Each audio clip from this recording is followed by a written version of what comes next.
Olá, tudo começou com o animado comércio local da Sulanca. Hoje, o agreste pernambucano responde por 16% da produção de confecções no setor têxtil brasileiro, um crescimento que insere a região na lucrativa indústria da moda.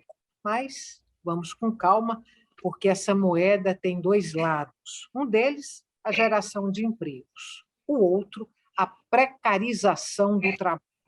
Para falar sobre esse assunto, o Opinião Pernambuco convidou Milena Prado, economista e técnica do Departamento Intersindical de Estatísticas e Estudos Socioeconômicos, o DIEESE, e Gabriela Maciel, procuradora do Trabalho. Eu sou Estela Mares Saldanha, e esse programa também é veiculado pela Rádio Universitária FM e pela Rádio Universitária Paulo Freire AM. Milena e Gabriela, muito obrigada pela presença de vocês hoje aqui no Opinião Pernambuco. Eu vou começar, Milena, vou jogar minha primeira pergunta para você, que é a seguinte. Bom, pelo que está posto, houve um crescimento grande, considerável, nesse polo têxtil, né, de Pernambuco, mas não cresceu junto os direitos, ou não cresceram junto os direitos trabalhistas. Por quê? Por que esses direitos não estão assegurados? Olá, é um prazer imenso estar aqui, Estela, Gabriela, e vamos fazer uma boa conversa nesse momento sobre um tema tão importante para a nossa região, para a discussão de uma vida melhor, principalmente para as mulheres, e vocês entenderão por que a gente fala das mulheres quando se trata do polo de confecção do Agreste de Pernambuco. Ele é um polo extremamente conhecido pela sua dinâmica de produção, pela geração de trabalho, por toda a riqueza que o polo de confecção gerou, gera, e acreditamos que ainda vai gerar para a economia de Pernambuco. Mas a gente tem que ressaltar que essa dinâmica produtiva que existe no polo de confecção, ele é baseado nas atividades que são realizadas em regime familiar e domiciliar. Então, essa característica do polo, das trabalhadoras e trabalhadores produzirem em regime familiar e domiciliar, trouxe consigo, na sua constituição, até mesmo cultural das pessoas da região, sob a égide da informalidade.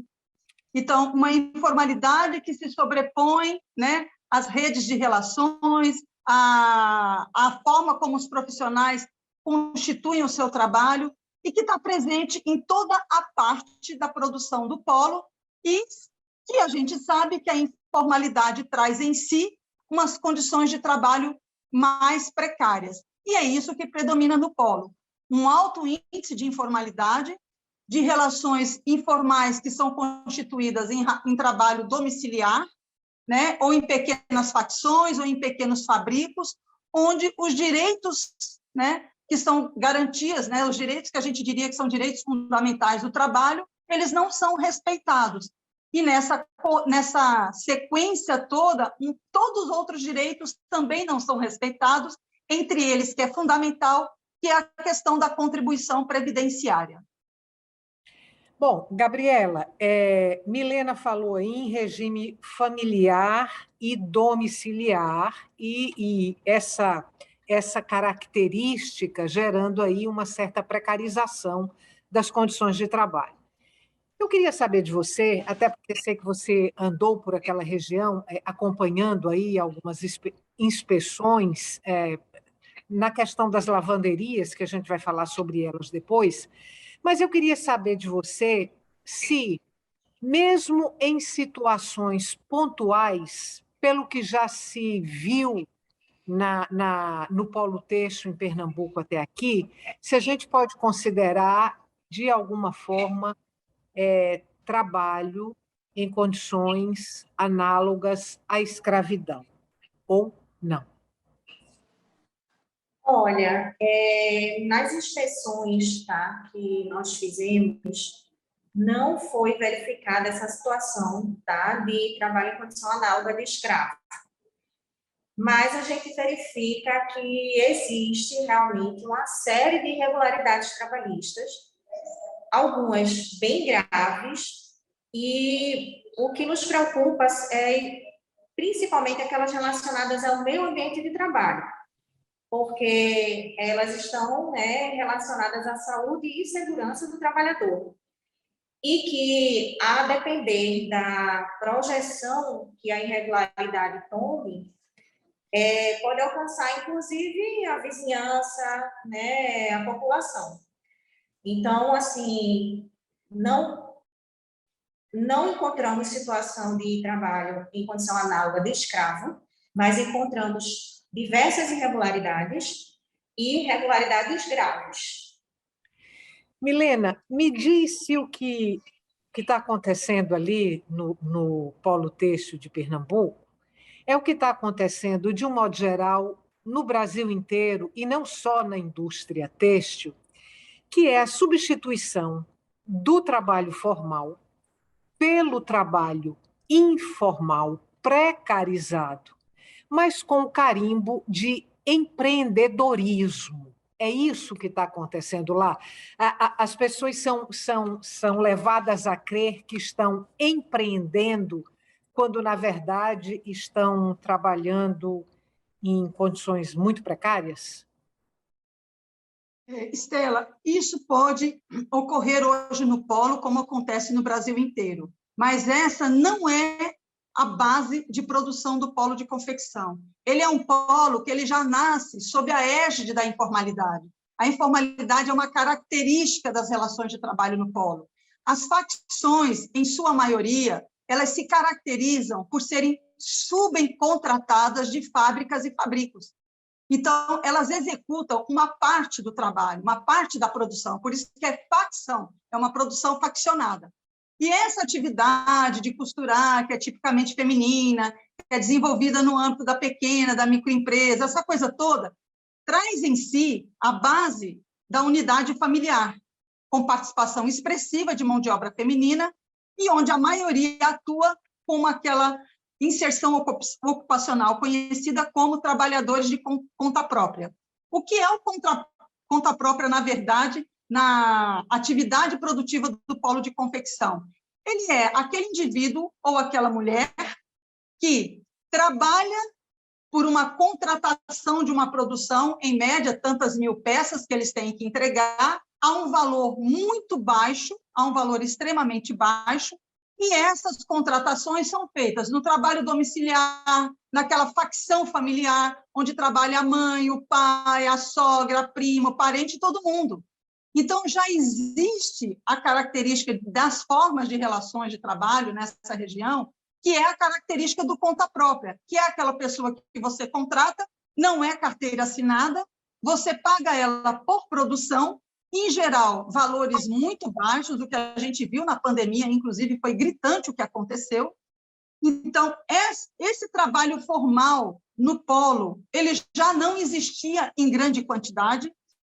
Se eu posso me lembrar de alguns indicadores da forma de contratação, eu diria com muita tranquilidade para você que cerca de 65% a 70% dos trabalhadores da confecção e indústria têxtil do polo de confecção são trabalhadores que vivem na informalidade, são trabalhadores por conta própria, não tem carteira assinada, trabalha por produção, com um custo da peça extremamente baixo, o que vai originar longas jornadas de trabalho, vai originar megas produções que eles têm que entregar a valores muito baixos. Há pouco tempo, um outro setor de comunicação fez uma entrevista com a gente. Na época, uma peça estava custando 20 centavos. Né? Era uma peça produzida tipo uma saia, um short, que pagava entre 20 centavos a R$2. Então, você imagina quantos shorts essa pessoa tem que produzir a R$2 para conseguir chegar a um salário mínimo no final do mês. Bom, tudo bem, ela pode até chegar a uma renda de R$2.000, R$3.000, mas ela não tem um direito trabalhista garantido. Ou seja, no dia que ela não trabalha, ela não gera renda. quando ela adoece, ela não gera renda. Se ela sofre adoecimentos no trabalho, porque, como a doutora Gabriela levantou aqui, que é a questão de ambientes de trabalho que não são próprios, né, do ponto de vista ergonômico, a luz, porque a costura exige uma luminosidade muito boa, né, exige uma cadeira adequada à altura da máquina, aquela costura. Então, tem toda uma estrutura dos equipamentos de trabalho que possibilita ela trabalhar com alguma qualidade em que não gere adoecimento, problemas de coluna, problemas de rins, problemas de pulmão, por conta do pelo do tecido, da tinta do tecido. Então, tem todo um ambiente de trabalho, como a doutora Gabriela relatou aqui, que ele já é um ambiente nocivo para a saúde dessa trabalhadora. Isso aliado a uma ausência de proteção do Estado, do ponto de vista das relações de trabalho regulamentadas, gera um déficit, gera uma precariedade, uma vulnerabilidade para essa população envolvida, que é muito cruel. A palavra é essa, é cruel para isso. Então, não é resultado de uma mudança como a gente viu ocorrer com a reforma trabalhista. Isso já é uma característica do surgimento do próprio polo de confecção. Gabriela, para a gente fechar esse bloco, eu tenho só mais 2 minutos. E aí, como é que faz? Quando esse ambiente que não é adequado à função que aquela pessoa está exercendo naquele momento, ao trabalho que está sendo feito, quando esse ambiente é a própria casa da pessoa. E se ela não está em condições ideais de trabalho, como Milena falou, não tem a cadeira ideal, não tem a luz ideal, e isso vai provocando um adoecimento nesse trabalhador ou nessa trabalhadora. Faz-se o quê? Existe um caminho para se resolver esse problema? O que a gente tem que buscar é a responsabilização da cadeia produtiva, né? Porque essas pessoas, elas estão trabalhando, e elas trabalham para alguém. E esse alguém compra dessas pessoas, que vai, enfim, beneficiar o produto e revender e tal. Então, assim, existe uma cadeia produtiva, e essa cadeia produtiva ela pode ser responsabilizada pelo ambiente de trabalho daqueles trabalhadores. Porque há uma precarização do trabalho, né, como uma forma de se beneficiar pelos custos que aquele trabalho traria. Então, eles devem ser responsabilizados a fim de garantir uma saúde e segurança para os trabalhadores. E isso acontece em outros setores, não só nessa questão, né, das confecções, mas a gente tem outros setores econômicos em que essa responsabilização ela acontece. A gente tem, por exemplo, a questão da troca, em que acontece uma produção, às vezes, a domiciliar, né, e há uma cadeia produtiva que deve ser responsabilizada pelo aquele meio ambiente de trabalho e pelos direitos dos trabalhadores. Então, não é porque essa atividade realizada na casa das pessoas que elas não devem ter seus direitos garantidos. Isso deve ser garantido, sim, a elas. Você falou aí em responsabilizar a cadeia produtiva. Aí eu estou imaginando aqui que nessa cadeia produtiva, pelo tipo de negócio que está ali nesse polo têxtil, ela pressupõe intermediários. Então, tem o dono lá, digamos, da grife, da fábrica, não sei do quê, mas tem aí um intermediário que chega até essas trabalhadoras, até as moradoras desses municípios, esse intermediário faz o contato, e aí você responsabiliza como? Quem? Considerando que existem várias etapas aí nessa cadeia produtiva. A gente vai estourar um pouquinho esse bloco com essa minha última pergunta, mas você responde e a gente desconta no próximo bloco. Por favor, Gabriela. As grandes empresas que se beneficiam dessa precarização, que arcam com os custos que elas deveriam arcar desde o início e que precarizam para evitar esses custos, entende? Mas a responsabilidade a gente busca, né, de todos aqueles que participam do processo. Logicamente que, às vezes, alguns desses intermediários, eles também são já pessoas que são precarizadas, né? Já estão numa situação de trabalho informal também, e também não têm seus direitos garantidos. Vamos fazer um intervalo agora sim, curtinho, a gente volta daqui a pouco para continuar essa conversa. Você que está em casa, não saia daí. O tema de hoje do Opinião Pernambuco é a precarização do trabalho no polo de confecções têxtil no Agreste Pernambucano. Até já.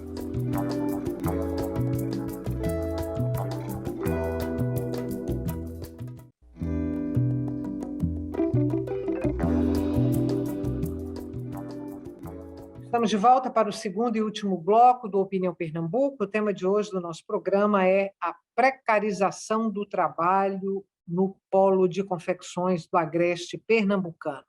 Eu sou Estela Mares Saldanha e converso com Milena Prado, do DIEESE, e com Gabriela Maciel, procuradora do trabalho. Este programa, você sabe, também é veiculado pela Rádio Universitária FM e pela Rádio Universitária Paulo Freire AM.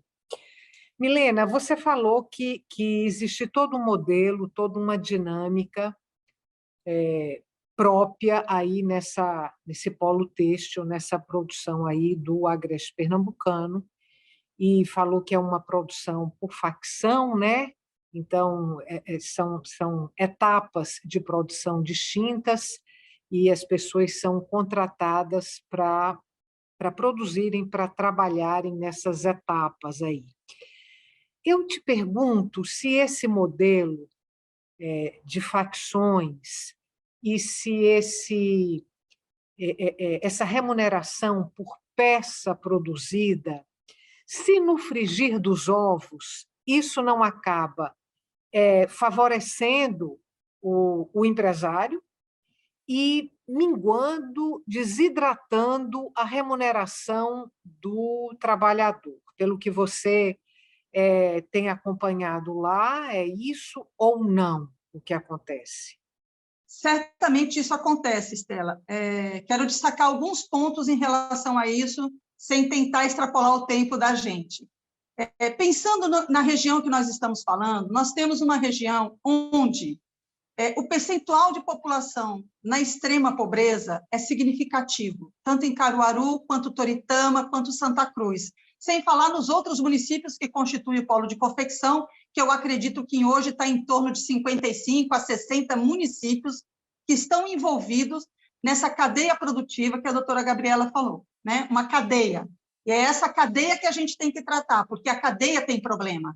Perfeito. Mas, do outro lado, a gente tem que olhar qual é o perfil sociodemográfico dessas regiões. São municípios, muitos deles relativamente pobres, em que a população tem uma escolaridade baixa. E essa é a característica dessa região. São pessoas que, em sua maioria, têm até o ensino fundamental incompleto, né? A gente tem uma inserção já hoje do ensino superior na região, mas ele não consegue romper com o hiato que a gente tem de uma população de baixa escolaridade, de baixas condições de vida, né? de sobrevivência, de subsistência, que os colocam na ponta da cadeia com muita fragilidade, com muita vulnerabilidade. Então, ou eu aceito as condições que me são postas, ou eu não tenho trabalho. Então, nessa pandemia, por exemplo, né, teríamos muitas outras coisas para falar em relação a isso, mas eu gostaria de destacar, por exemplo, nessa pandemia que a gente vive, a crise sanitária, desde 2020, no momento que a gente entrou no isolamento social, tudo foi fechado. Então, aquelas pessoas, até aquelas pequeninas, que têm a produção dela, que negociava, que comercializava, elas ficaram sem trabalho. E aí vem a face perversa de tudo isso, que como em sua maioria na região a gente não chega a 50% de contribuição com a Previdência Social, então, aqueles que tinham problemas, porque não estão assegurados por relações de trabalho, que poderiam ter vivenciado toda uma outra situação de maior proteção nesse período.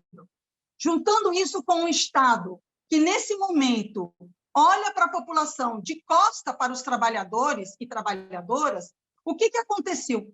Nós desenvolvemos um projeto lá nesse período em que a gente observou que, das 80 mulheres beneficiárias do projeto em Caruaru e Santa Cruz, a maioria delas não receberam auxílio emergencial. Então, você imagina, famílias de mulheres, muitas vezes sem o cônjuge, né, que ficaram na pandemia sem trabalho, sem renda e sem auxílio. Essas pessoas viveram da boa vontade da população, do trabalho voluntariado, que doaram cestas de alimento para essas pessoas.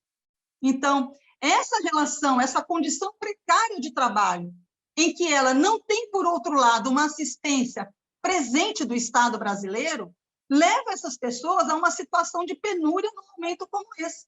Então, a gente tem que perceber como é que a gente trabalha, né, essa educação, essa promoção de trabalho decente dentro da cadeia produtiva da moda, que envolve a confecção do têxtil, de maneira a trazer uma condição digna de vida para essas pessoas. Porque as mulheres, tradicionalmente, na estrutura do mercado de trabalho brasileiro, elas sempre se inserem como um trabalho de menor valor, como uma renda menor, como uma jornada maior, e tendo que conciliar isso com a família. Por que o trabalho domiciliar? Porque é mais fácil para uma costureira que não tem uma creche para deixar seus filhos, que não tem condições diferenciadas de um processo educacional e todo um outro apoio do Estado. Essas mulheres vão costurar em casa, porque é mais simples para elas. Aí as crianças costuram junto, as crianças começam desde cedo a costurar junto com o pai e com a mãe. A gente tem relatos de crianças que morreram eletrocutadas por fios descatados das máquinas. Então, a criança está brincando naquela sala onde tudo acontece. A vida familiar acontece, a vida produtiva acontece, a educação dos filhos acontece, tudo é naquela sala. Por isso que aquele filme é muito interessante, que foi feito com relação a Toritama. Ele traz aquela condição de como as coisas são feitas, de que maneira a vida produtiva e a vida reprodutiva dessas famílias estão imbricadas, e imbricadas por uma forte condição de precariedade. Quero crer que você está falando sobre o filme Estou Me Guardando para Quando o Carnaval Chegar. Quando o Carnaval chegar, exatamente. Gabriela, vamos falar sobre as doenças ocupacionais. Vocês têm um mapeamento dessas doenças mais frequentes ali, entre essas trabalhadoras e trabalhadores, mas majoritariamente trabalhadoras? Olha, um mapeamento exato das doenças ocupacionais a gente não tem formalmente, até por causa dessa relação de informalidade. Então, elas não são afastadas, né, não recebem o benefício do previdenciário, né? Porque até o Ministério Público do Trabalho tem uma plataforma em que a gente tem, né, um diagnóstico dos afastamentos, mas ele não vai relatar, né, a realidade social. Porque há subnotificação, e dois, nesse caso em específico, porque essa relação ela nem é formalizada, então não há mesmo a notificação, então não tem como a gente fazer não tem esses dados de forma precisa, não tem. Mas a gente tem uma série de problemas com relação à saúde e à segurança do trabalho. Esse tipo de atividade, né? No caso da atividade de costura, né? A gente tem os riscos ergonômicos, a gente tem a questão das instalações elétricas, a gente tem a questão das proteções a máquinas e equipamentos, e no caso das lavanderias, que faz parte também, né, dessa cadeia, aí os problemas são assim, eles crescem exponencialmente, né? Porque a gente tem máquinas de grande porte, a gente tem mais pessoas, a gente tem caldeiras. Então, assim, os problemas são inúmeros e os problemas são graves, né? O Ministério Público do Trabalho desenvolveu uma força-tarefa com inspeções no ano de 2019 e agora, em 2021, fizemos a segunda, né, força-tarefa. Em algumas empresas que a gente já tinha visitado, né, anteriormente, já tinha feito essa inspeção, já tinha buscado a judicialização, já tinha pedido a tutela inibitória, que é para corrigir, né, esse meio ambiente de trabalho. A gente até notou que algumas realmente melhoraram, progrediram e adequaram algumas coisas do meio ambiente de trabalho. Mas há muito ainda o que se fazer, e nós encontramos 5 situações de extrema gravidade em que tivemos que pedir, né, de forma urgente, uma antecipação de tutela para que haja a paralisação das atividades, né, sob pena de grave e iminente risco para os trabalhadores e até para a população. Então, o risco existe, o risco é grande e o risco é constante, habitual e iminente.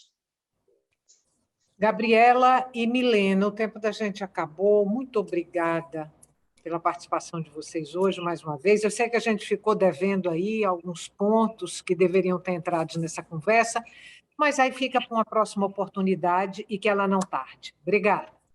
Eu gostaria de agradecer a oportunidade de participar, agradecer a Milena, agradecer a você, Estela, também. Muito obrigada. Até a próxima. Muito obrigada. Até a próxima.